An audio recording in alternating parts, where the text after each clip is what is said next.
여러분, 2026년 1월에 오늘을 기억하십시오. 한때는 내 집 마련이 꿈이었고 두 채를 가지면 노후가 보장될 줄 알았던 시절이 있었습니다. 하지만 지금 이 땅의 다주택자들에게 남은 것은 퇴로가 차단된 외통수뿐입니다. 82.5%라는 이 경악할 만한 숫자가 단순히 세금으로 보이십니까? 이것은 징벌입니다. 국가가 허락하지 않은 자산 증식에 가해지는 가장 잔인한 경제적 사형 선고와 다름없습니다. 자, 이제 이 숫자가 가진 진짜 공포를 데이터로 해부해 보겠습니다. 서울 송파구와 노원구의 아파트를 가진 어느 2주택자의 절규를 들어보십시오. 양도차익이 15억 원이라고 가정해 봅시다. 누군가는 15억이나 벌었으니 세금을 많이 내는 게 당연하지 않냐고 말합니다. 하지만 그 계산서를 직접 받아드는 순간 여러분의 정신은 아득해질 것입니다.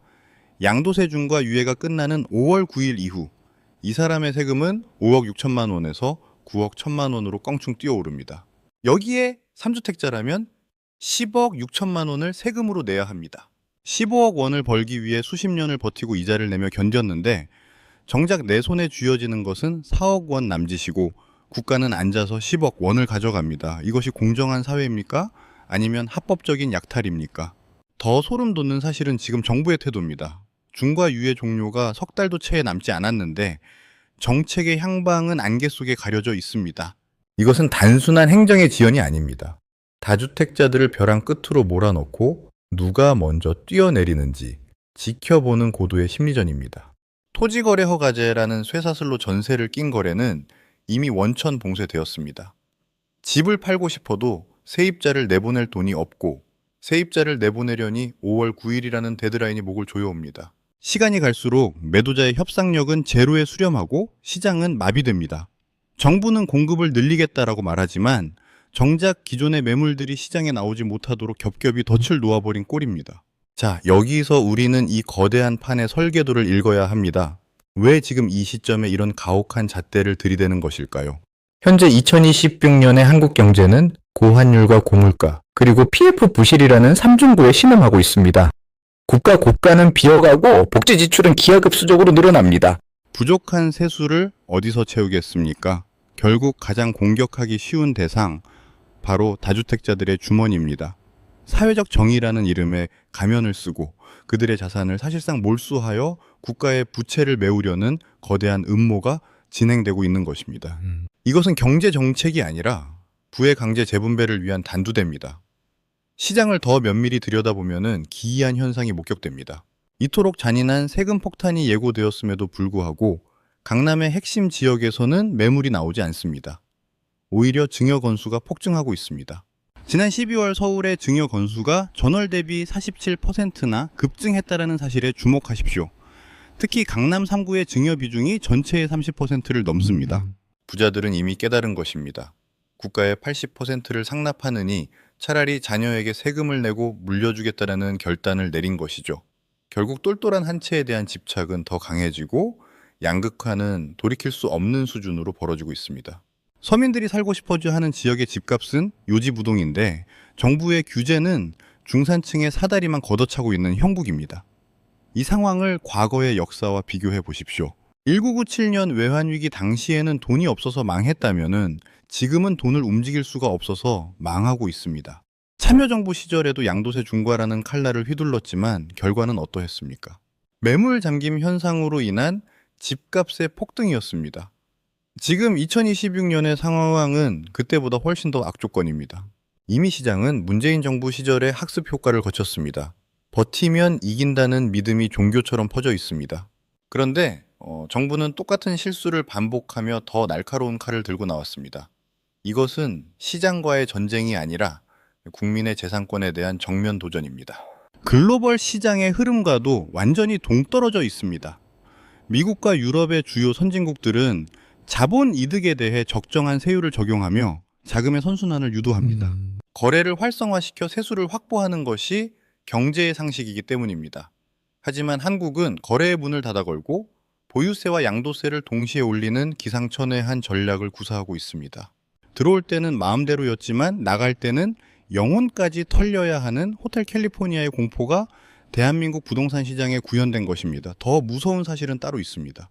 만약 이대로 양도세 중과가 부활하고 PF 부실이 터지기 시작하면 한국 경제의 근간인 가계자산의 70%가 묶여있는 부동산 시장은 그야말로 핵폭발을 맞이하게 될 것입니다.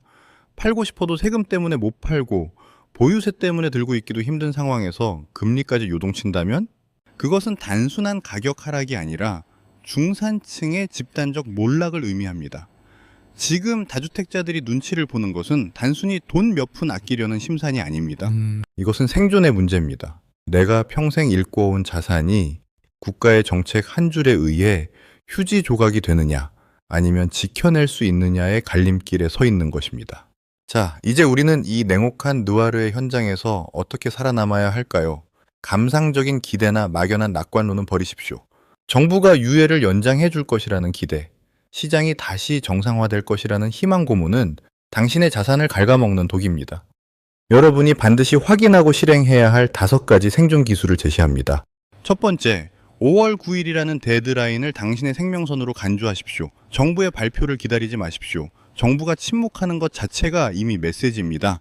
만약 매도를 결심했다면 세입자와의 협상에서 이사비든 뭐든 아끼지 말고 지금 당장 잔금 일정을 확정 지으십시오. 몇 천만 원 아끼려다 몇억 원의 세금 폭탄을 맞고 침몰하는 어리석음을 범하지 마십시오. 두 번째, 증여라는 카드를 냉정하게 계산하십시오. 지금 강남의 부자들이 왜 증여로 몰리는지 그 본질을 꿰뚫어 봐야 합니다.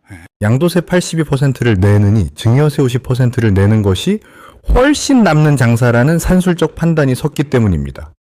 가족 간의 증여 혹은 부담부 증여 등 모든 시나리오를 전문가와 검토하여 자산의 소유권을 분산하십시오. 세 번째, 똘똘한 한 채를 제외한 모든 군더더기를 과감히 잘라내십시오. 이제 다주택은 훈장이 아니라 족쇄입니다. 지방의 소액 투자 물량, 수도권 외곽의 애매한 아파트들은 과감히 손절매해서라도 현금화하십시오. 앞으로의 시장은 초양극화의 시대입니다. 핵심지의 가치는 보존되겠지만 변두리의 자산은 세금과 금리의 무게를 견디지 못하고 가장 먼저 썩어 문드러질 것입니다. 네 번째, 현금 흐름의 요새를 구축하십시오. 자산의 가치가 오르는 시대는 끝났습니다. 이제는 그 자산이 내게 매달 얼마의 현금을 가져다 주느냐가 생존의 척도입니다. 부동산에 묶인 자본 중 일부를 추출하여 달러나 배당주 혹은 고금리 채권으로 옮겨 담으십시오. 세금 폭탄이 터져도 버틸 수 있는 체력은 오직 현금 흐름에서 나옵니다.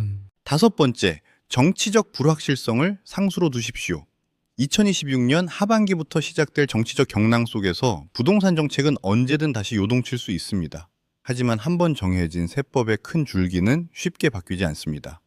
정책의 변화에 일희일비하지 말고 최악의 시나리오를 기준으로 당신의 포트폴리오를 재편하십시오. 여러분, 이 게임은 이미 시작되었습니다. 누군가는 세금의 단두대 아래에서 목이 날아갈 것이고 누군가는 그 혼란을 틈타 새로운 부의 기회를 포착할 것입니다. 국가가 여러분의 노후를 책임져 줄 것이라는 환상은 버리십시오. 국가는 오직 자신의 생존을 위해 여러분의 희생을 요구할 뿐입니다. 82%라는 숫자는 단순한 세율이 아닙니다. 그것은 여러분의 자유에 대한 가격표입니다. 이 가혹한 경제적 느와르 속에서 당신은 포식자가 될 것입니까? 아니면 영원히 탈출하지 못하는 먹잇감이 될 것입니까? 선택은 여러분의 몫이지만 시간은 결코 당신을 기다려주지 않습니다. 오늘 제가 던진 이 경고의 메시지가 여러분의 자산을 지키는 최후의 방패가 되기를 진심으로 바랍니다. 냉철해지십시오. 그리고 강해지십시오. 이곳은 자비 없는 생존의 전장입니다. 이상 생존